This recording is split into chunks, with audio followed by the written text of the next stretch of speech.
Okay, this is my video going over the homework that was assigned last Thursday, May 28th. Even though I can't really include any of this in the grades, I've already communicated with you all what the grades are, how they were calculated. Um, these are still in the alternate lesson learning plan. So I'll go ahead and do it. Maybe there's one or two that will keep up just for the sake of keeping up, which would make me happy. Okay, so first to go over the homework that we did that was assigned last time. Maybe it's easier if I go to the published site.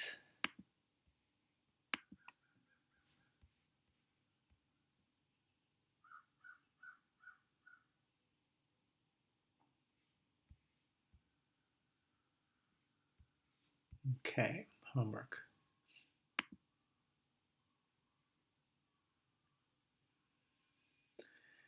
Okay, what is the y-intercept of this equation? Um, Remember, what do we mean by the y-intercept?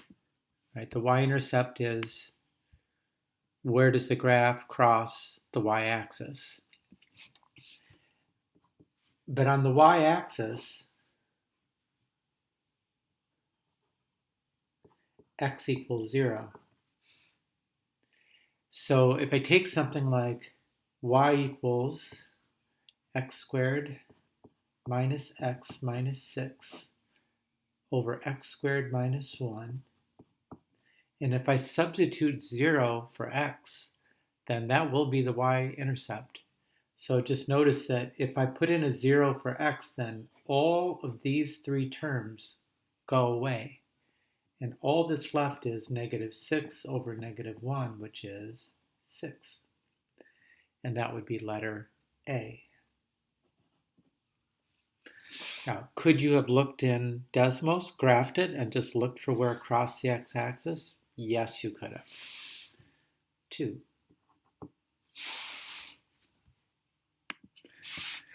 So this function is increasing throughout which interval?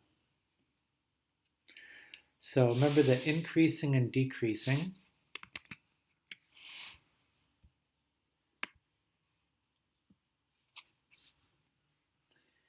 Increasing and decreasing just tells whether the graph is going down, is it going up?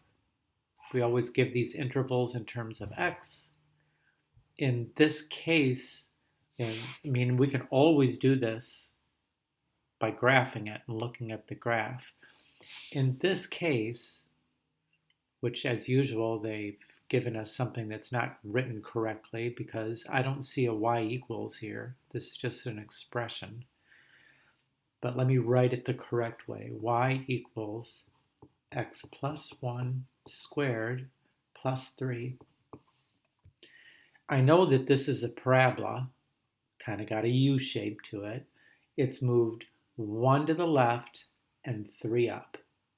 So I can sketch that. I don't need Desmos for that. 1 to the left and 3 up. That's the vertex.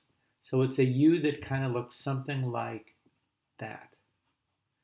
So you can see that this graph is decreasing until it gets to negative 1, and it's increasing from negative 1 over, right? So from here to here, right, which would be like saying negative 1 is less than x is less than infinity, or negative 1 comma infinity, is going to be the increasing intervals.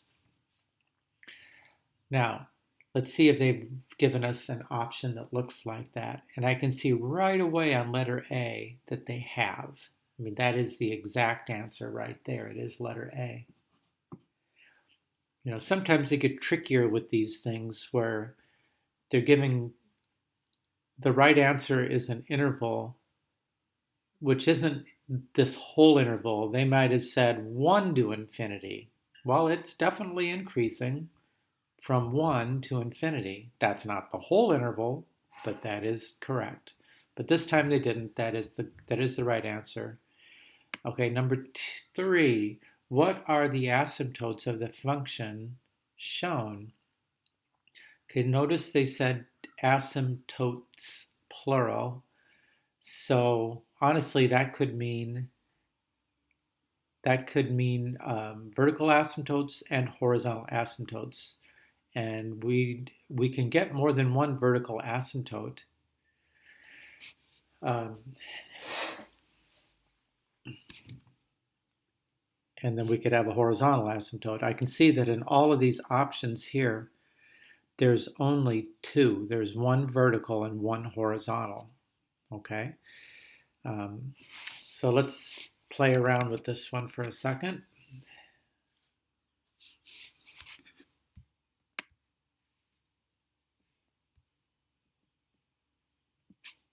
Three.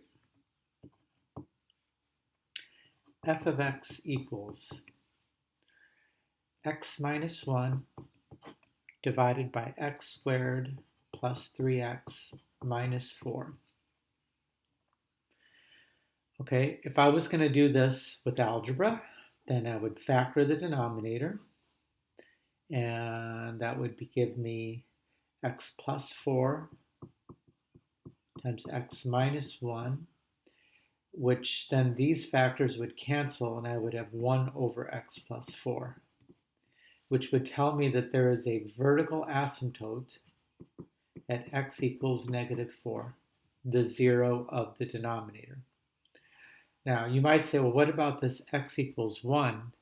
But remember, if the factor crosses out with a factor in the numerator, then that's not actually a vertical asymptote, that's a hole in the graph. Okay, horizontal asymptote. Remember, that has to do with the relative size of the exponents. What would you call the degree? So the degree of the numerator is 1, the degree of the denominator is 2. When the denominator has a higher degree than the numerator, then the asymptote is y equals 0. Okay, so that should be x equals negative 4, y equals 0. That is letter B. Now let's do this one anyways in Desmos just to show.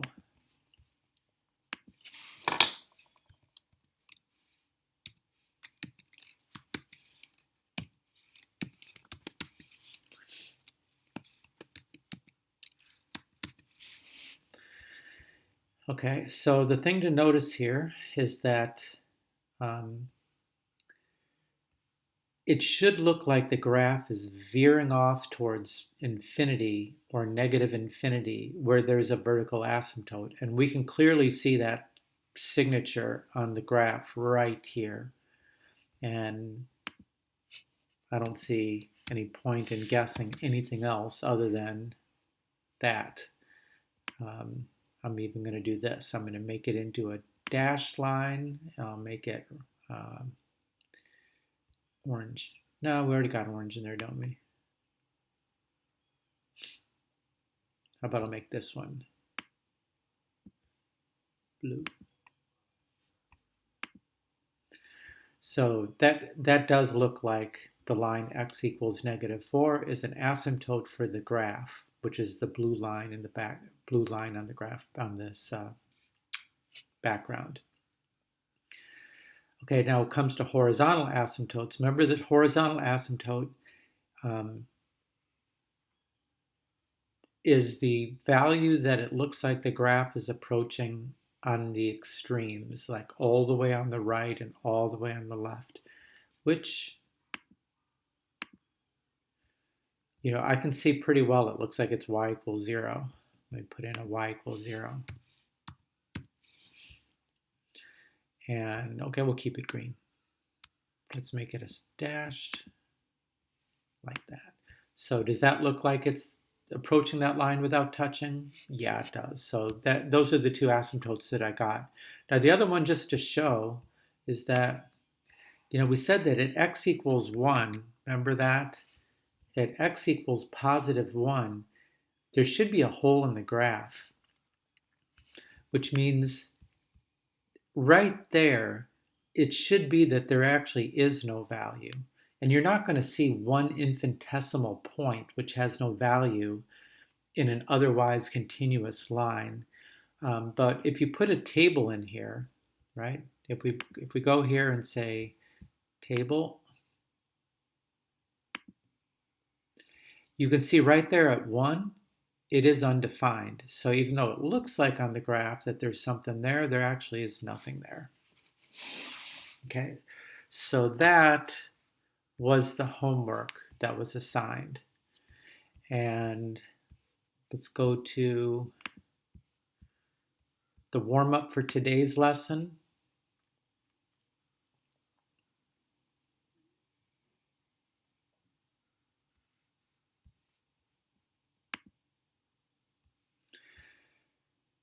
Okay, which function represents the inverse of that?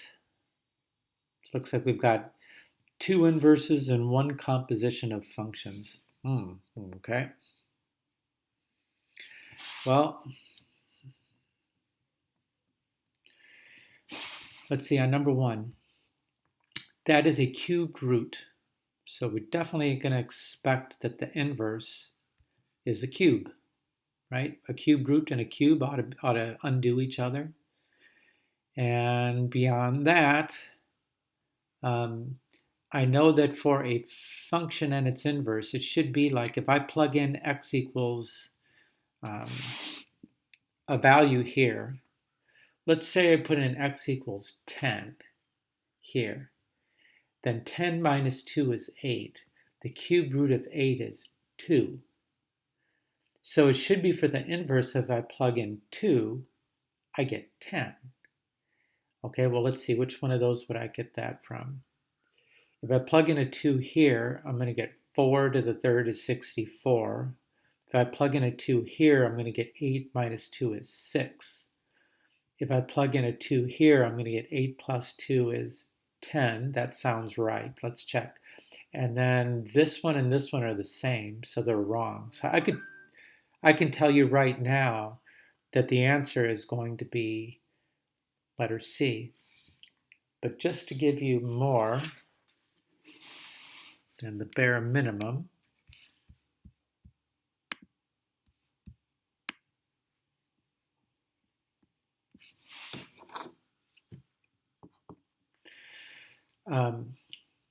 f of x, these were the steps we're supposed to take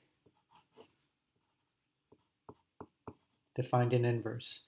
If it starts with an f of x, replace the f of x with a y. Switch the x and the y. Solve for y. Cube both sides.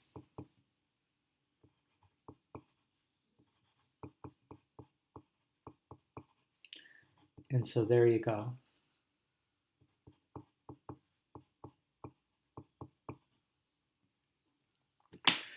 Now, I'm also going to show you that in Desmos,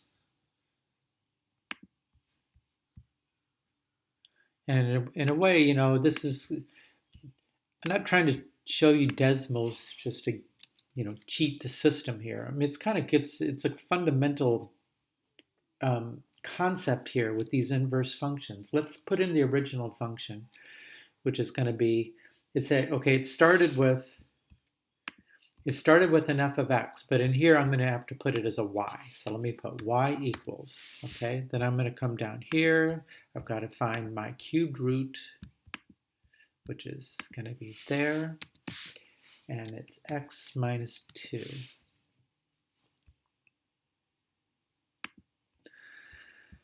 Okay, so I would be looking to find which one of these is the inverse. But I could also do it like this. If I just come up here and switch the x and the y, it'll graph that function. And now I could graph the 4 multiple choices to see which one has the same graph. Again, we're going to get down to y equals x to the third plus 2. And you can see that is the same graph. Okay. Now that could help us a little bit here on the next one too. Okay, this is a composition of functions. They're giving us the definition of f of x and g of x, and they want us to find g of f of x. And number 2.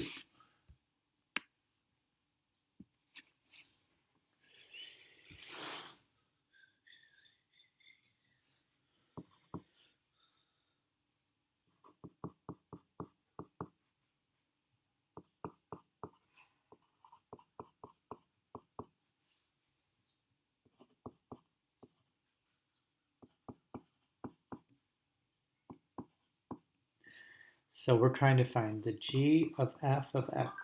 So when you find a composition, you're literally putting one function inside of another.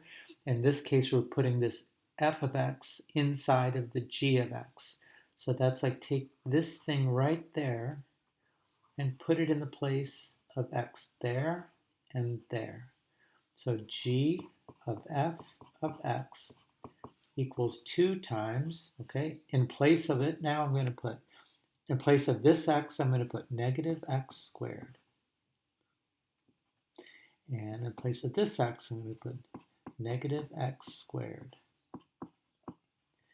Okay, well, negative x squared would be positive x to the 4th.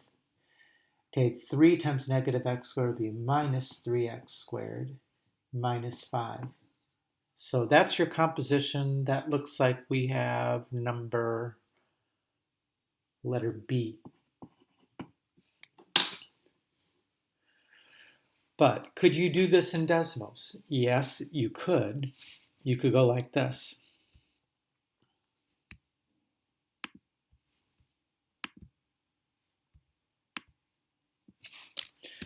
To use the f of x, in this case, negative x squared, g of x, 2x squared plus 3x minus 5. And then on the next line, just put g of f of x. And turn these two off. This is the graph of g of f of x. So now you would just go through and graph these four until you find the one that has the same graph, right? So like I could go through here, 2x squared, I'm going to use y equals 2x to the 4th minus 3x squared minus 5. And again, you can see now those two are the same graph. Okay, so in any case, number 2 was letter B. And 3, here's another inverse. Again, this is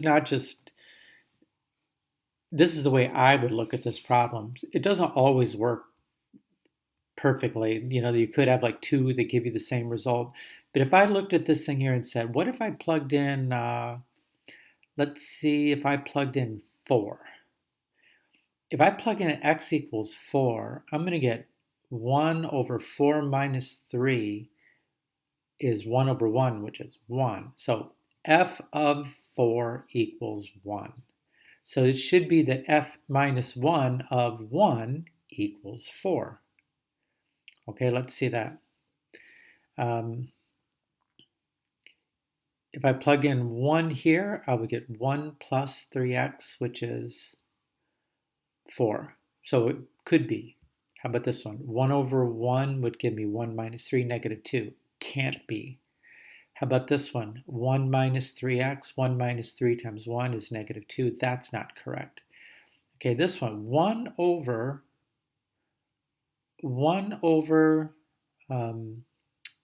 1 plus 3, that would also be 4.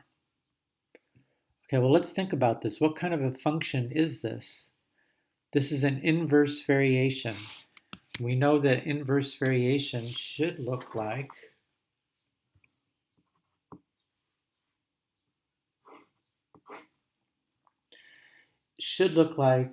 one branch in one quadrant, one branch in another. In this case, it would be shifted 3 to the right. we know that when you find the inverse, it should take your graph and flip it across the line y equals x. Well, our graph had two pieces to it. So when we flip it, it better still have two pieces to it. This one is a straight line. So unlikely that that's going to be what it is. So I would zero in on this one here. That's probably the right answer. Now, I could graph. Let's do that. Let's graph the first one. F of x equals. I'm going to put y equals. And that was 1 over x minus 3. Again, two branches, shifted 3 to the right because of that minus 3 right there. Now, if I graph the first one, which was 1 plus 3x, does that look like those two are just flips across this line?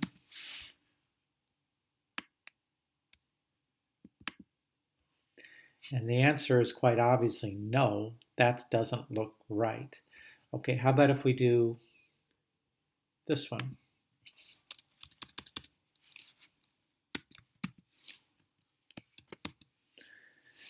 Do those look like they could be flips across this line?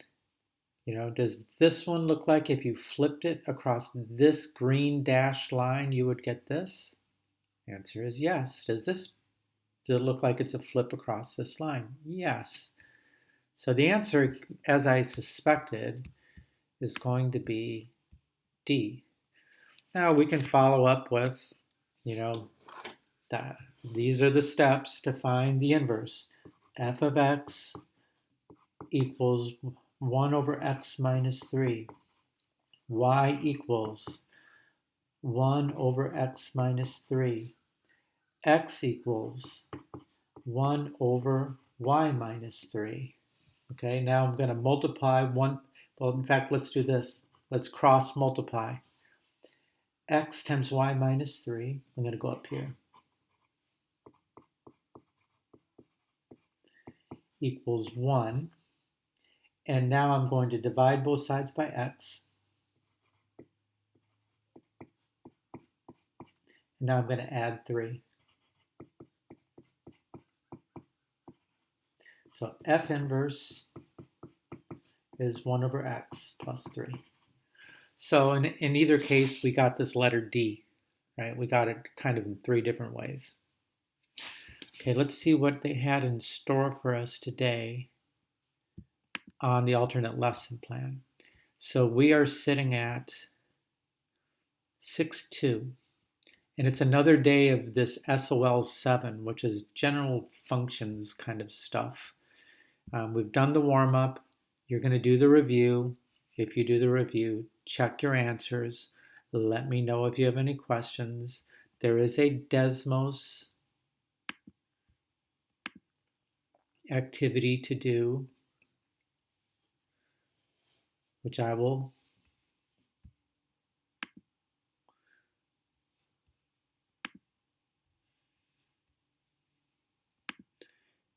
give you the code for. NPJ SKW. Okay, and what else? And then there'll be the exit ticket for today. That will give us to Thursday, which looks like there's 2 different warm-ups. Let's see what that is.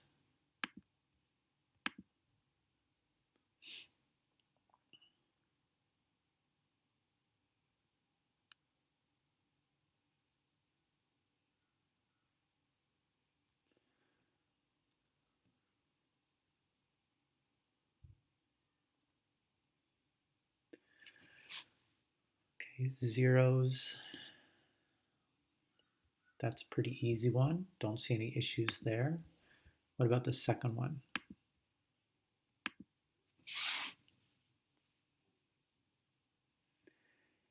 And this is going to be making a line of best fit. I think I'm going to like skip over this one here.